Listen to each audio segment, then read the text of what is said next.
strong reasons why we believe that Barack Obama is the best candidate for the future of the United States and for our generation on a host of issues ranging from engaging with our allies and our enemies alike to work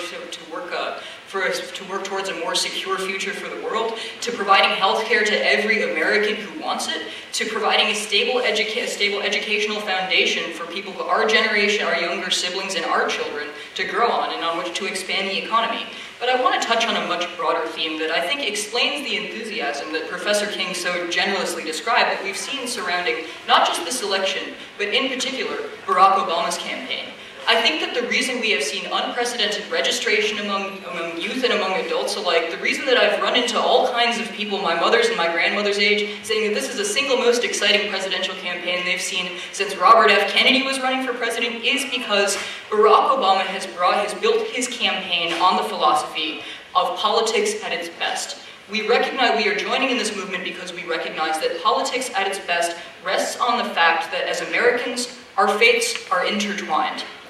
I have the great security of my parents' health insurance coverage, but as long as 47 million people rely on emergency rooms for their health care, we're not secure enough. Here at Harvard, we're privileged to enjoy one of the best educations that the world's institutions have to offer, but as long as our public schools are failing the most disadvantaged children across the river in Boston, education in America for us and for them is incomplete.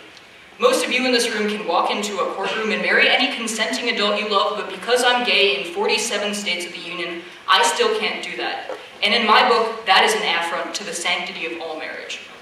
All of this, we are reminded of all of this when we engage in Barack Obama's campaign because, as I've been pointing out earlier, Barack Obama's campaign rests on the grassroots strategies that constituted his first foray into politics as a community organizer on the south side of Chicago many years ago. That is, that when we meet face-to-face with our neighbors, with our friends, with our fellow citizens, we look them in the eye and we recognize what unites us. We sit down and we have a civil dialogue. Everybody I've ever met in the state of New Hampshire, whether they're Democrat, Republican, Independent, Libertarian, Ron Paul supporter, you name it, everybody in the state of New Hampshire I've met recognizes that. Everybody I talk to about politics when I go back home to Wisconsin recognizes that. The only people who have lost sight of what unites us and have privileged what divides us and have privileged their own petty egos are on Capitol Hill. The reason that we've seen such tremendous enthusiasm is because Barack Obama is the single candidate in this election who promises to restore what people in the streets of America